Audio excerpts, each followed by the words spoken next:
True Crime Screening Room is a presentation of Podcast Picks with Jim the Podcast Sherpa. Please keep in mind that some of the topics discussed might be too intense for younger or sensitive listeners. Even Jim the Podcast Sherpa conducts some of these interviews while hiding under his desk, all while holding a stuffed mountain lion named Mr. Wubby.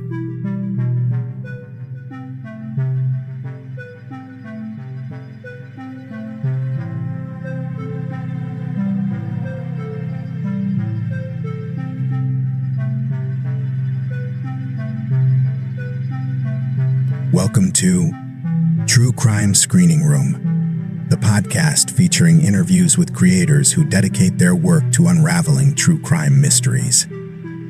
We're now entering the investigation room in the Sherpa Chalet to meet your host, Jim the Podcast Sherpa.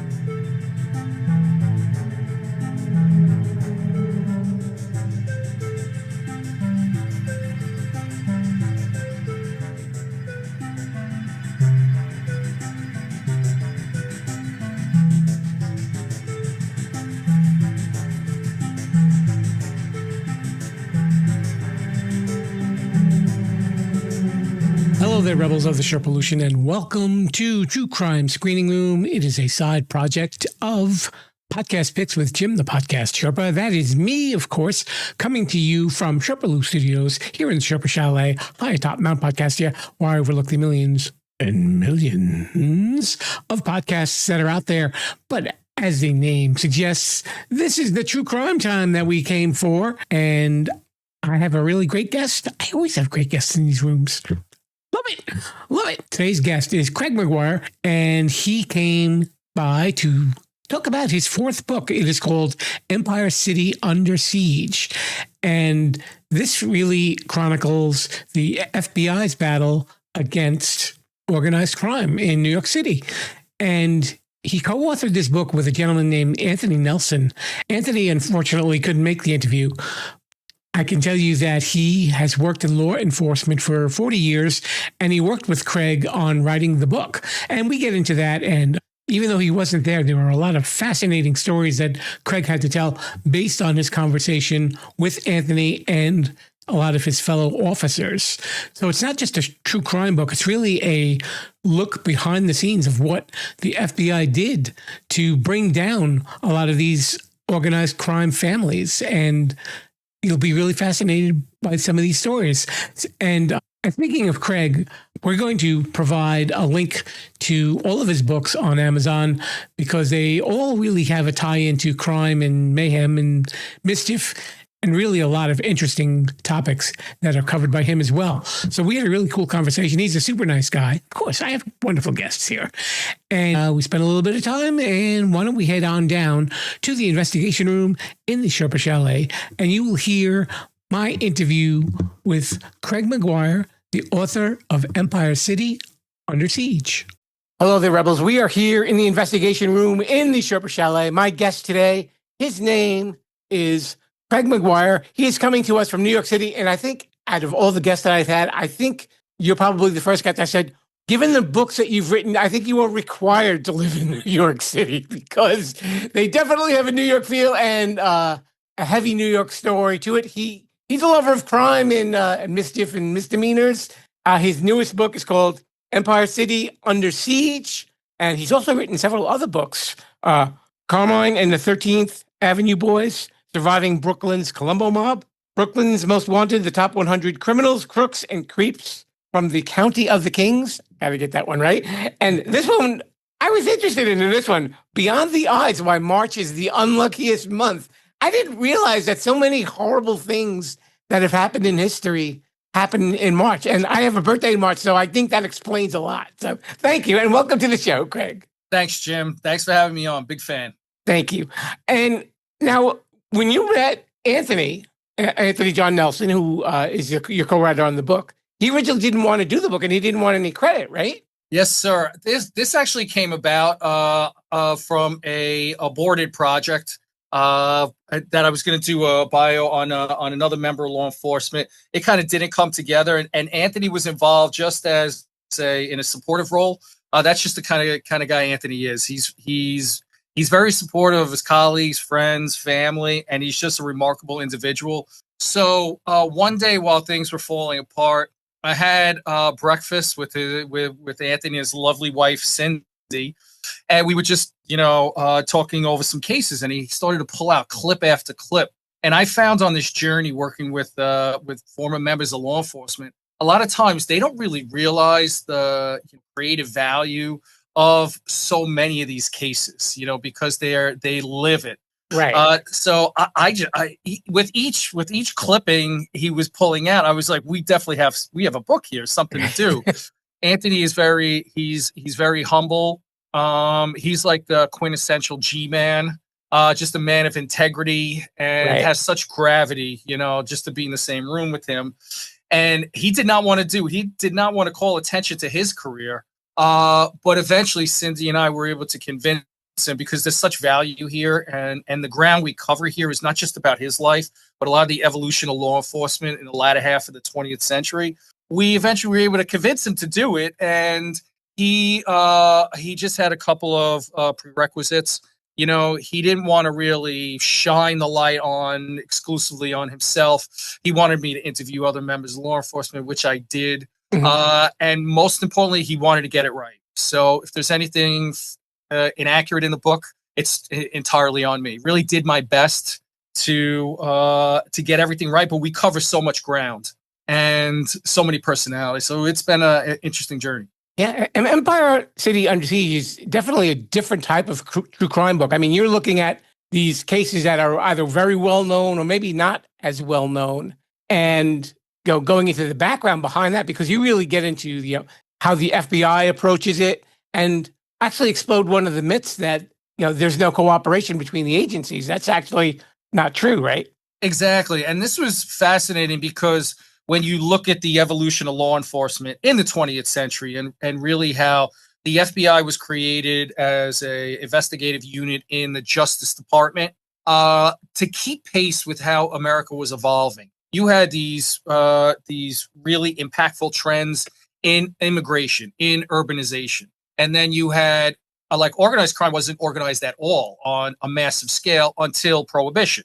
Right. And then the aftermath of Prohibition. So you needed this investigative entity that could cross multiple jurisdictions, that could really bring the manpower and the firepower to a more sophisticated level of investigation and using technology.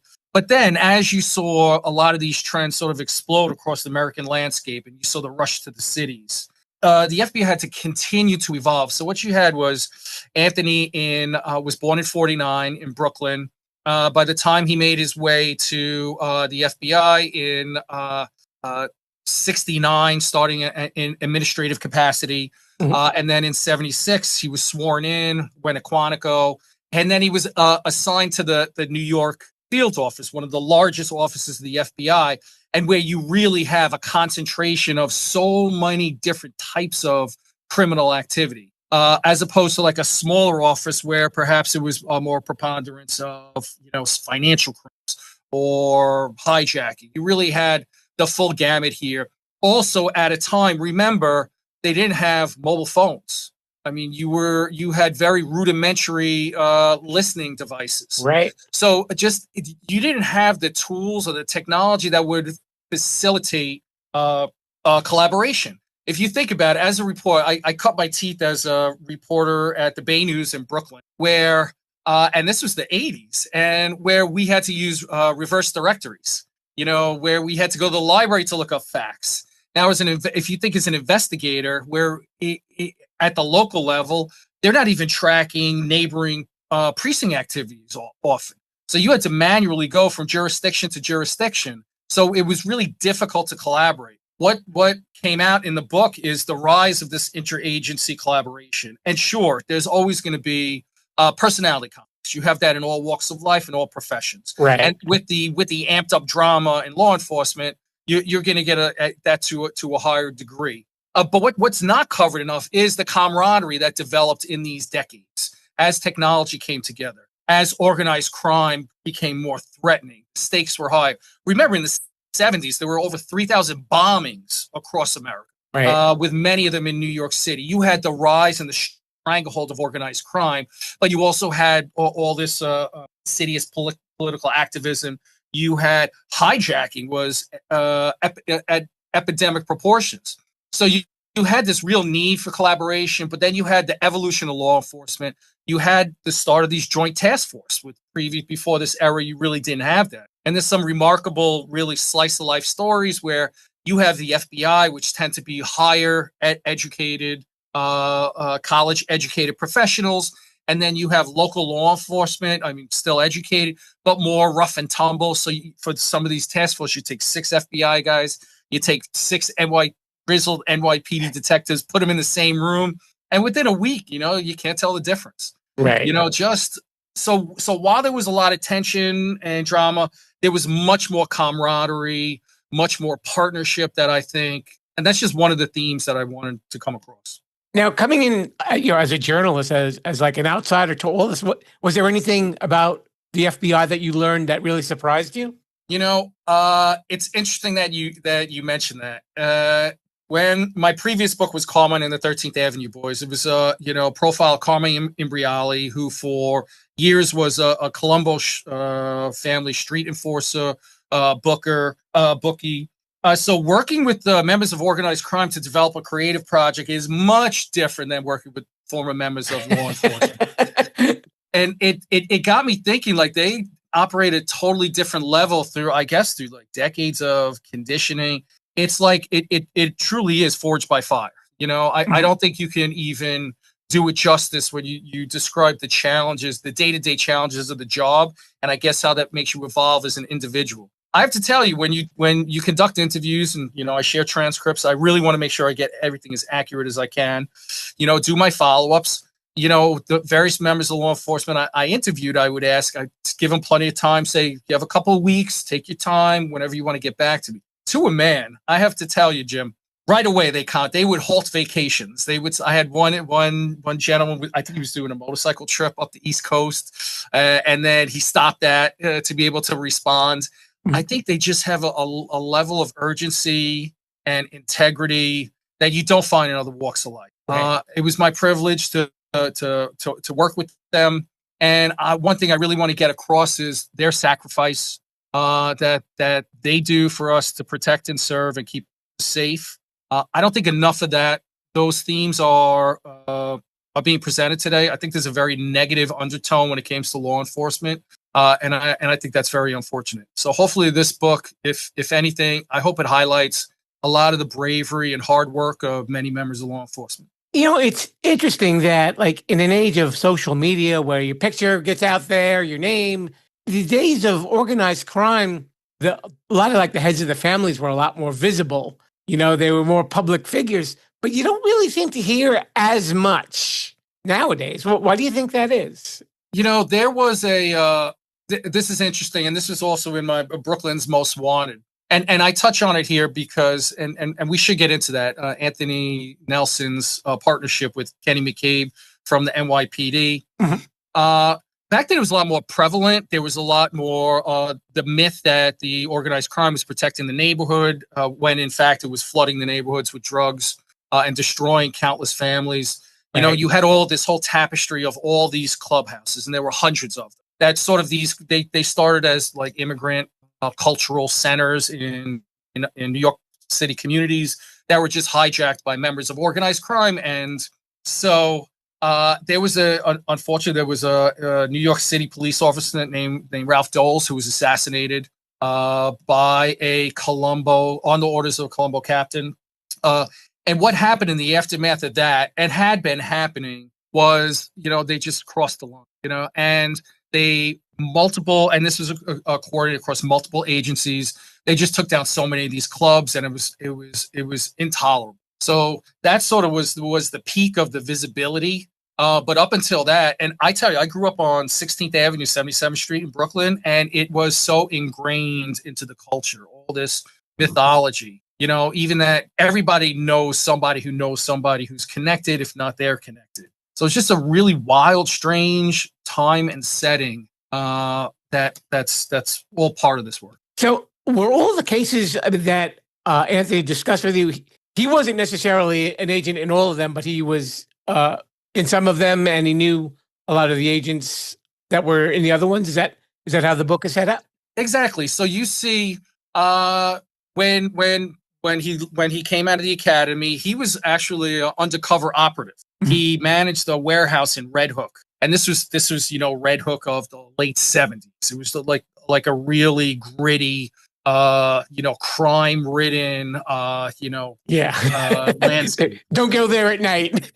so he was doing that, but he was an undercover. He would pose as an organized crime figure for investigations to go down to Florida to do drug buys. But he was also doing hijackings, kidnappings, hostage crises, also crimes committed on federal property. Right there you have the Fort Hamilton Army Base, also airlines. Like interestingly enough, like the Brooklyn Queens resident agency, and those RAs are actually smaller field offices inside the larger, like New York has several RAs. So they're responsible for responding to one incident where an unruly drunken passenger tried to set a stewardess's hair on fire. So you had this amazing history of casework where Anthony's investigating and his squads are investigating a wide range of different types of crimes, just being in close proximity to all these different types of activity. So, one of the FBI's greatest assets is and techniques is its ability to develop criminal informants. Without the development of criminal informants, it's really hard to take down criminal enterprises, just for the sheer amount of intelligence that you need to develop cases. So a lot of this work, and Anthony was very effective at. I had this conversation before, and I think there's also a misperception about how wrong it can go. But then what a lot of people don't realize is the amount of care and attention that FBI puts into making sure that they get it right, making sure that they're constantly monitoring how the techniques that are used to develop informants, manage them to ensure that they don't participate in criminal activity to the best that they're able to control it. So Anthony was very good at doing that. And if you think about, late 70s up through like the early 2000s when Anthony was active, just the sheer amount of criminal activity and the amount of confidential tips that would come in to the point, everything from one really provocative case that keeps coming up is one of Anthony's CIs calls him and says he was at a card game in Queens, and there was a crew. There was an OC crew that had gotten its hands on stolen Matisse and Picassos. Okay. And they were unable to fence them, and they were sitting in an abandoned car on some dark Queens street. And Anthony, through his development of CIs, was able to recover those priceless masterpieces. Now, if you think about like what happened in Paris and the heist at the Louvre, right, where they were eventually able to uncover the perpetrators, but I don't believe they've been able to recover these priceless royal jewels, and that's such a tragedy for humanity to lose these things. So then you get to see why it's important to develop CIs in the right. Yeah. Now, your book covers a lot of different cases having to do with organized crime, and there are some that probably people know of. As I said before, there's something that I had never really heard of. I know you talk about the Brinks robbery. I don't really know this whole story. The foiling of the plot to smuggle a veal sandwich into a federal prison, the John Gotti. You know what? It's also like a phenomenon of the media. It's where when you see like there are certain cases that are like turned into touchstones, and it's because they have this creative, this really provocative bent to it. Now, like previously, I don't want to say it was easy, but it was pretty prevalent how to smuggle things in and out of prison. Right. And I believe this is during an era, where and this particular case, because it caught fire. It was smuggling in a veal palm sandwich to John Gotti. I think it was the MCC or the MDC. And then that triggered like I guess more attention and more focus on to prevent these types of crimes from happening. And it was remarkable as I went through this journey with Anthony, and he's asked me, do you think readers would enjoy reading about? And I'm falling out of my chair. I'm a true crime fan myself, Jim, and I'm just like blown. I'm like, Anthony, it's gold. It's gold. I could just see it on the screen. Yeah, absolutely. Now, as you bring that up, I read somewhere that you're working on a screenplay. Is that still? Can we talk about that? Is that active? Or? I grew up in Brooklyn and had a lot of nefarious adventures as a teen, and it's not necessarily myself. It's just the whole setting. Okay. Like it was just a remarkable place and time to grow up, good and bad. Right. So that's like harkening back to those stories. And there's a particularly, I don't want to spill the beans, but there's a particularly notorious crime that happened at this time that weaves its way into it. So looking forward to finding a home soon. Okay. I just think it is the perfect time to kind of drop that in there because it definitely sounded interesting. I'd read that on Amazon. I said, oh, let's see if something is going to develop with that. So we'll have to keep our eyes and ears open for that. Now, given this background of different stories and everything like that, you said the book is also like a story of heroism, because there were a lot of agents and officers that really, that risked their lives, and some of them were killed, and unfortunately, and some of them lived to tell the tale. Yes. The more I think about it, one way that it really crystallized it for me was I was fortunate enough to interview an FBI linguistic specialist. Mm-hmm. She was an administrative professional who she happened to speak Italian fluently and multiple dialects. So then that she kind of was recruited in to work on some of the on many of the cases, and listening from her experience about and again, she lived on 18th Avenue in Bensonhurst during the height of the organized crime's control over Brooklyn. And so her family didn't know. And then, so she was literally the person sitting in the van or sitting in the flat, trying to capture while these cases are unfolding. And just to hear as it went on, how traumatic it was, and almost like PTSD that you develop. Because if you listen to these live recordings and you have to decipher this thick dialect and with code that's layered in there, and it's not a game. Unlike any other profession, this is life or death. Right. You have undercover agents who are out there who, if they get exposed, it's not like they're being exposed as a member of law enforcement. They're thinking they're a criminal. So the highest stakes. So when we tend to forget about that, but then hearing it from Maria's account, it was really just total anxiety. A lot of anxiety. If I get it wrong, what's going to happen?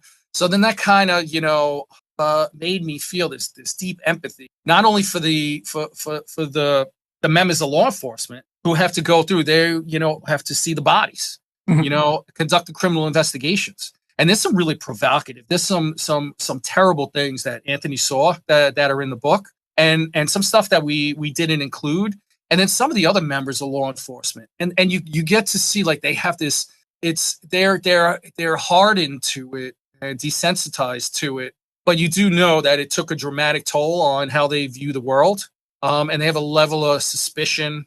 And another thing that really jumped out at me is now they're more equipped to deal with it, but then the families, the dramatic toll that it takes on the wives, that it takes on the children, on the parents, on the relationships with family and friends. Now, remember, during this era, there were no cell phones. Right. Often, as you're pressed into action, you have to run and you have to be focused. And there's no way to call your wife and say, I won't be home.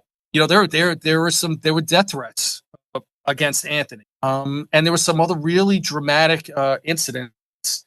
And then this is just something that his wife Cindy had to roll with. Right. And you always get a sense like they're working for this higher good, and it's really terrible when you hear how law enforcement is denigrated nowadays, and Anthony's the first to say, there's always room for improvement, just like in every walk of life. But when you throw out the contributions that these people lay their lives on the line for us, and you don't include that in the conversation. I think it's terrible. You mentioned that the agents, because of some of the way that things happen, it affects the way that they look at the world. I'm curious, after having sat through all of these different stories and really getting a peek behind the curtain, did it change the way that you look at the world? I have to tell you, it gave me. I have members of law enforcement in my family. I'm not a member of law enforcement, and I don't want to pretend to even be remotely, associated that way. Okay. But my father was in the military, so I have a deep appreciation for service. But I really did not understand the depth of the sacrifice that's involved there. And to the simple, like one recurring thing that kept on coming up and unprompted, was, so many times, and different folks that I interview were like, I wish somebody would have said thank you. They now they had limited technology, and you're being forced to make these really dramatic decisions in the moment. So and a lot of times there's you have frustrated family members, you have people, they want an answer, they want closure. So they're very vocal about it. And then, members of law enforcement, whether you're an investigator, whether you're a responding police officer, they bear the brunt of a lot of that up front. Sure. And invariably, almost never is there oh, I'm sorry, or thank you for your service. There were some incidents that, Anthony went above and beyond the call of duty and was able to get, and he's highly recognized and received recommendations and commendations, but it was more important to get that closure. So then there were some times where they would family members would continue to follow up with years, if not decades. But those were the exception. And I think that's a huge miss on us as a culture. Mm-hmm. Sure. Absolutely. Now, given all the stories that you heard also, is there anyone that kind of stands out for you? It's not just one story. It's a group of stories. So very early in his career, in 1977, I believe, Anthony was responding to following up on a hijack. Okay. And he got a tip from a confidential informant. And on scene, it looked like there was another investigator that he sort of was familiar with. Later in the day, he received he was introduced to Kenny McCabe. Mm-hmm. Now Kenny McCabe he spent 20 years, I believe, as a New York City investigator, or 18 years, and then 20 years working in the investigator for U.S. Attorney's Office. Without a doubt, he's the most successful weapon against organized crime in the latter half of the 20th century. And the fact that he didn't seek the spotlight. So there's almost no media on him. But he really was and universally accepted as such. Okay. So what grew was this amazing partnership between Anthony, who's the quintessential G-man throwback, and then you have the big burly Kenny McCabe. So they formed this amazing partnership and also a friendship from different agencies. Now, and I could just see this. So Anthony, he drove a Plymouth Grand Fury, and if you've ever seen that vehicle, that just screams cop. It's just copmobile. So after hours, Anthony and Kenny, they would just prowl, Brooklyn and Queens, all the social clubs. And then they would, Anthony was always driving, Kenny was always taking the pictures. And then they had some just amazing stories that came out of this. Now really, Kenny McCabe testified at all the major mafia trials. And often prosecutors would bring him in for the Fatico hearings and for sentencing. A lot of times you had prosecutors did not want to put their informants or their cooperating witnesses on the stand for obvious reasons, for safety reasons, to compromise their identities. So then the defense attorneys would, cry running afoul of due process. But then the prosecutors would bring in Kenny McCabe, and he would be able to tell not only what crew the defendant was involved in, what crimes, what his specialties were, who else he was affiliated with. He was, before databases, he was like a walking encyclopedia of organized crime. And I just think it's a shame that to date, his story has not been told. But I do know his son Duke, who generously agreed to be interviewed for this book, is trying to do that. You think maybe you might have a hand on it at some point? I have to tell you, Duke has some fantastic material. I mean, to the point where you have former members of organized crime writing him letters about the integrity of his father. And there's just such rich history there. Duke is in the middle of a project, and I'm confident like this will be one of the seismic explosions on the true crime media landscape whenever he brings it. I wish him nothing but the best. And again, that was a big driving factor because Anthony and Kenny were so closely intertwined. They used to have these the Mama Tori's is this famous Italian restaurant in Brooklyn. Thursday afternoons they used to have this lunch. So it would be Anthony Nelson, it would be Kenny McCabe and Frank Pergola, another giant in law enforcement, Ronnie Cadeau, and just then next generation, and they would meet to share notes, to swap notes, and swap intel. It's just there's so many aspects of this that just jumps out and I'm humbled to be able to get some of it down on paper. Okay. So and so you have. Is there any way if people want to follow more of your work, is there any place they can go? Jim, I got to tell you, there is an amazing thing happening at Wild Blue Press. They are really so nurturing and enabling the release of some amazing true crime stories and content. Oh yeah. So we have a number of exciting things coming up. And you can see it at wildbluepress.com and then also on the publisher's social media handles. Okay. So the book, again, is called Empire City Under Siege. This is Craig McGuire. Be sure to check out the book. And I'm going to also include the Amazon link so they can check out your other work too, because definitely some interesting books that you've put out so far. And I may have to get my birth date changed, I think, to become a luckier person.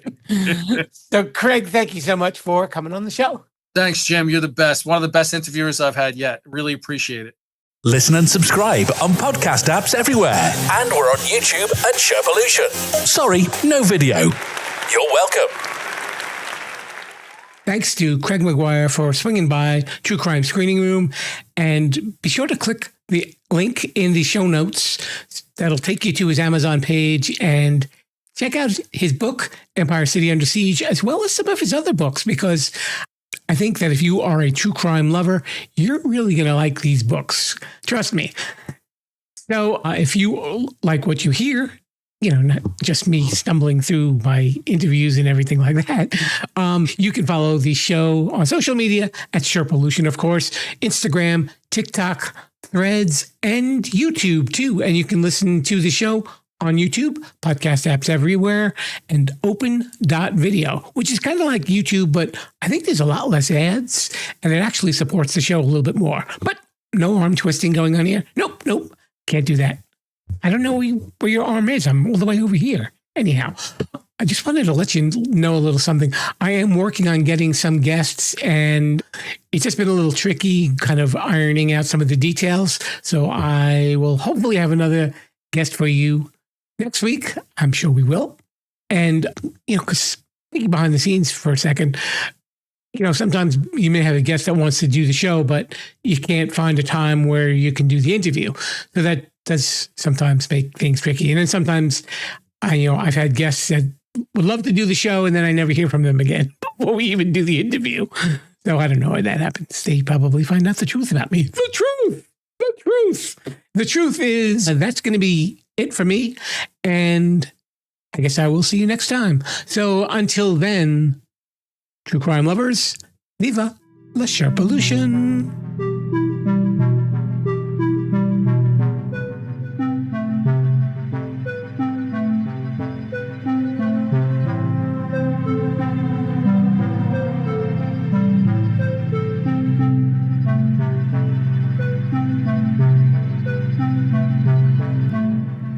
Thanks for listening to True Crime Screening Room. Subscribe to the show on podcast apps or the Sherpalution YouTube page. Until then, stay away from evil. And more important, viva la Sherpalution.